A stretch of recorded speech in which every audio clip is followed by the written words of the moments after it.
Center of Excellence. Government-funded research. International Partnership Program KL, deemed to be university. ప్రజా దర్బార్ దగ్గర జరిగే ప్రజావాణికి చాలా మంది వస్తూనే ఉన్నారు. ప్రజలు వాళ్ళ సమస్యలు తెలుసుకుంటూనే ఉన్నారు. లాస్ట్ మంగళవారం సెలవు అవ్వడంతో కూడా ఈ శుక్రవారం చాలా మంది వచ్చారు. ఒకసారి అడిగి తెలుసుకుందాము. చెప్పండి అమ్మా, ఎక్కడి నుంచి వచ్చారు? మేము ఎర్రగడ్డ నుంచి వచ్చాము. ఎర్రగడ్డ నుంచి. అసలు ఏంటి ప్రాబ్లం? నా కూతురు చెంచలగూడ ప్రింటింగ్ ప్రెస్లో పనిచేస్తుందమ్మా. జూనియర్ లీడర్గా పనిచేస్తుంది. అది ఎక్కువ మంది అరాచకం చేస్తున్నారు. అది అంటే ఫోటోలు తీసేది, అన్నం పోసేస్తుంటే ఫోటోలు తీసేది, బాత్రూమ్ పోతుంటే ఫోటోలు తీసేది, ఇది లంచాలు తీసుకోమని బలవంతం చేసేది. ఇది బండి మీద మాకు భోజనం చేయడానికి మాతో పాటు మగవాళ్ళతో, లేడీస్ అయితే లేడీస్తో తింటారు కానీ మగవాళ్ళతో తినలేను కదమ్మా. అయితే మరి కంప్లైంట్ ఇచ్చినప్పుడు ఏం చెప్పిండు? చెప్పాము. అయితే ఏమన్నారు? ఆయన ఇచ్చాడు అల్లుడు. నా కూతురికి ఇబ్బందిగా జరుగుతుంది అనేసి నేను వచ్చానమ్మా. చూశారు కదా, సెక్సువల్ హెరాస్మెంట్ కేసు అనమాట. ఒకసారి వాళ్ళ బాధను కూడా చూడొచ్చు. ఇక్కడ రాసుకొని కూడా ఉందన్నమాట. ఏంటి, justice for my daughter who is fighting since 6 years of the victim of sexual harassment of women. ఒక వర్కింగ్ ప్లేస్లో జరిగే సెక్సువల్ హెరాస్మెంట్కి కూడా ఇప్పుడు దాకా, అంటే అక్కడ మధ్యలో ఆఫీసర్లు కూడా ఎలాంటి చర్యలు తీసుకోవడం వల్లనే ఒక ముసలావిడ ఇక్కడ దాకా వచ్చి వాళ్ళ ఈ ప్రజావాణిలో వాళ్ళ సమస్యల్ని తెలుపుకుంటున్నారు. అంటే ఎంత దీన పరిస్థితుల్లో మన ఆఫీసర్స్ కావచ్చు, గవర్నమెంట్ అఫీషియల్స్ కావచ్చు ఎలా ఉన్నారో ఒకసారి ఈ యొక్క కేసుతోనే మనకు అర్థమైపోతుంది అనమాట. అయితే ఒకసారి మళ్ళీ ఈ వేరే దగ్గరికి వెళ్ళి ఒకసారి వాళ్ళ సమస్యలు కూడా తెలుసుకునే ప్రయత్నం చేద్దాం. నిజాం షుగర్ ఫ్యాక్టరీ ఎంప్లాయ్మెంట్ అందరము బోధన మెదక్ మెట్పల్లి కార్మికులం.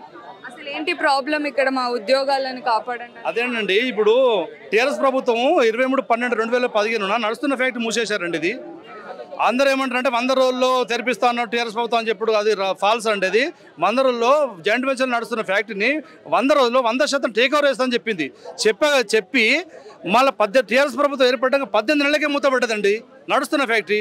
ఏమంటారు? ఫాల్స్ రీజన్ ఏమిటంటే రా మెటీరియల్ లేదు, చెరుకు లేదు, నీళ్ళు లేవని పెట్టారు. చెరుకును గాయత్రి ఫ్యాక్టరీకి పంపించారండి. డబ్బులు ట్రాన్స్పోర్ట్ స్టేట్ గవర్నమెంట్ భరిస్తూ ఇచ్చి రైతులకు ఇబ్బంది లేకుండా చేసింది. మరి కార్మికులను పట్టించుకోవట్లేదు. దీన్ని లాకౌట్ చేయలేదు, లేఆఫ్లనే ఉంచింది. లేఆఫ్ ఎన్ని ఉంటుందా అండి? లేఆఫ్ ఇన్ని సంవత్సరాలు ఉంటుందా? కార్మికులను పట్టించుకోరా? ఒక నెల జీతం ఇటాట్ అయితే మనం చచ్చిపోతాం. 8 నెలలు మేము ఎట్లా బతకాలా? ఒక ప్రభుత్వం సోయి లేదా? ఒక ముఖ్యమంత్రి కావా? ముఖ్యమంత్రి అంటే ఒక తండ్రి పాత్ర, అందరూ సమానంగా చూడాలా.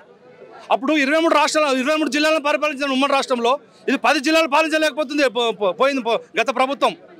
కాబట్టి రేవంత్ రెడ్డి గారు మన చెప్పారు, అసెంబ్లీలో చెప్పారు కాబట్టి మనకు సంతోషం. కాబట్టి దాని విధంగానే మేము పునరుద్ధరించి మాకు జీతాలు ఇచ్చి మాకు ఉద్యోగ భద్రత కల్పించాలని మేము వచ్చామండి. ఇచ్చామండి. తీసుకున్నారు అంతే. మేము ఆన్లైన్లో ఎక్కిస్తాం, మీకు ఫోన్కి వస్తే మెసేజ్ వస్తుందని చెప్పారండి. ఎప్పుడో వస్తాం వాళ్ళు మాకు చెప్పలే వాళ్ళు. మాకు రిసిప్ట్ కూడా మాకు ఏమీ అవసరం లేదు, మీకు రిసిప్ట్ మేము ఇవ్వము, ఫోన్కి మెసేజ్ వస్తుందని చెప్పారండి. మేము అచ్చంపేట నార్కల్ డిస్ట్రిక్ట్ నుంచి రావడం జరిగింది. నేను 2017 గురుకుల పీఈటీ ఆస్పిరెంట్ని, సెలెక్టెడ్ అభ్యర్థిని. 2017లో నోటిఫికేషన్ రావడం జరిగింది. 616 పోస్టులకి 1200 మందిని అభ్యర్థులను సెలెక్ట్ చేశారు. 1:2 వెరిఫికేషన్ కూడా పూర్తయింది. అయితే యూజీడీ ఇంటర్ వాళ్ళు డిగ్రీ గ్రాడ్యుయేషన్ మధ్యన చిన్న క్వాలిఫికేషన్ సంబంధించి కోర్టు కేసు ఉండడం, అది 2020లో పూర్తి కావడం జరిగింది. పూర్తయిన తర్వాత కూడా మీరు తొందరగా నింపండి అని చెప్పి మేము టీఎస్పీఎస్సీ ముందు ఎన్నోసార్లు ధర్నాలు రాస్తారోకాలు చేయడం జరిగింది. ఒక కేసీఆర్ని తప్ప మిగతా అన్ని మంత్రులను ఎమ్మెల్యేలను కలిగి రిప్రజెంటేషన్ ఇచ్చాము. పూర్తి చేస్తామని చెప్పి కాలయాపన చేసి 6 సంవత్సరాలు అవుతుంది మాకు ఉద్యోగాలు ఇవ్వకుండా. అదే టీఎస్పీఎస్సీ పెద్ద ఎత్తున వర్షంలో మేము ధర్నా చేస్తుంటే గౌరవ రేవంత్ రెడ్డి గారు మమ్మల్ని పిలిపించుకొని మాట్లాడారు. మా ప్రభుత్వం రాగానే మీకు తక్షణమే ఉద్యోగాలు నింపుతాము, అవి మీరు సెలెక్ట్ అయి ఉన్నారు కాబట్టి మీ ఉద్యోగాలు మీకు ఇప్పిస్తామని చెప్పి గౌరవ రేవంత్ రెడ్డి గారు చెప్పడం జరిగింది. ఆ హామీ మేరకు మేము ప్రజాభవన్ ఇక్కడికి 12 సార్లు రావడం జరిగింది, రిప్రజెంటేషన్ ఇవ్వడం జరిగింది. ఇక్కడికి మా సెలెక్ట్ అయిన అభ్యర్థుల్లో 6 సంవత్సరాల్లో 10 మంది మరణించడం జరిగింది. ఇంకా ఎంతో మంది నిరాశల్లో ఉన్నారు. పెళ్లిళ్ళు కాకుండా ఇప్పటికి 32-35 సంవత్సరాలు వచ్చాయి.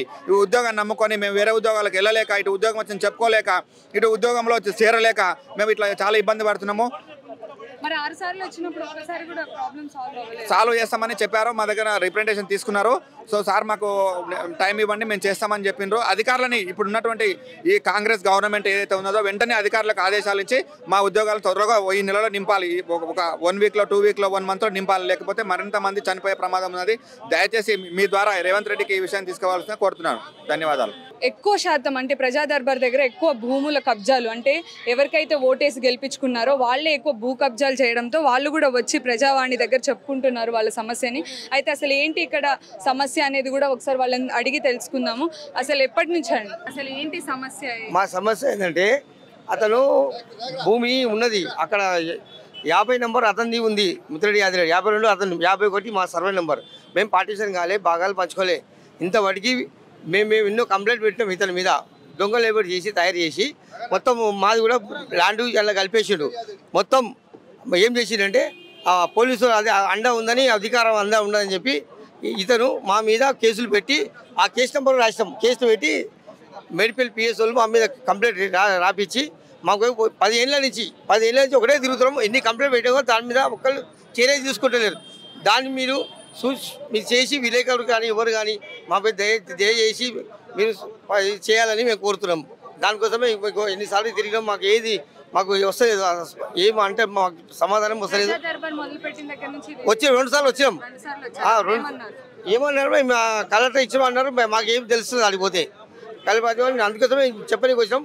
మళ్ళీ ఇక్కడ ఏది జరగమ్మా, ఇగో మేడ్చల్ జిల్లా ఈ మొత్తం మీ చదవండి మేడం, మీకు తెలుస్తుంది. మీకు మేము ఎన్నిసార్లు కంప్లైంట్ ఎన్నోసార్లు కంప్లైంట్ సార్ మేడం.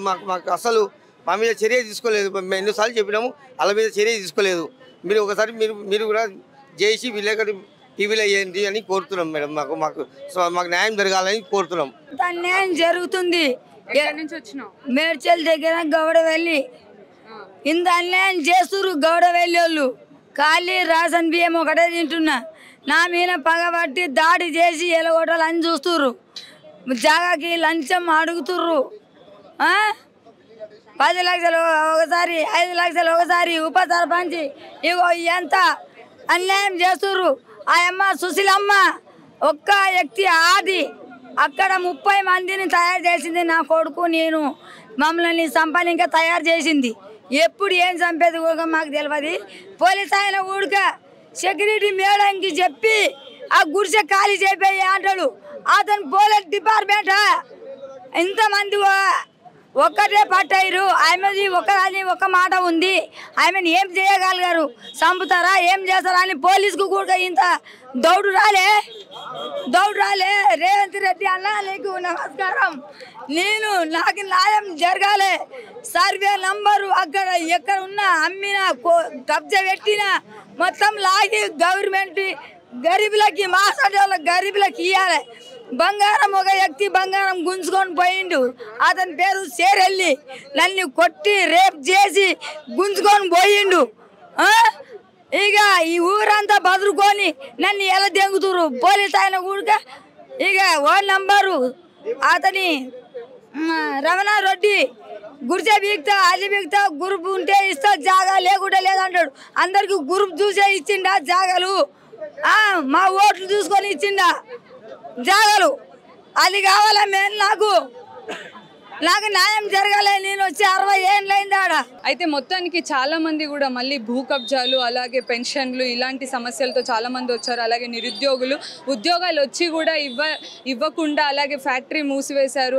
మా ఉద్యోగాల పరిస్థితి ఏంటి, మమ్మల్ని పట్టించుకోదా ప్రభుత్వం అనుకుంటూ కూడా వచ్చిన వాళ్ళు చాలా మంది ఉన్నారు. ఇందులో ఇంకొకటి ఏంటంటే చాలాసార్లు అంటే ఒక 5-6 టైమ్స్ వచ్చినా కూడా వాళ్ళ సమస్యలు తీరలేదు.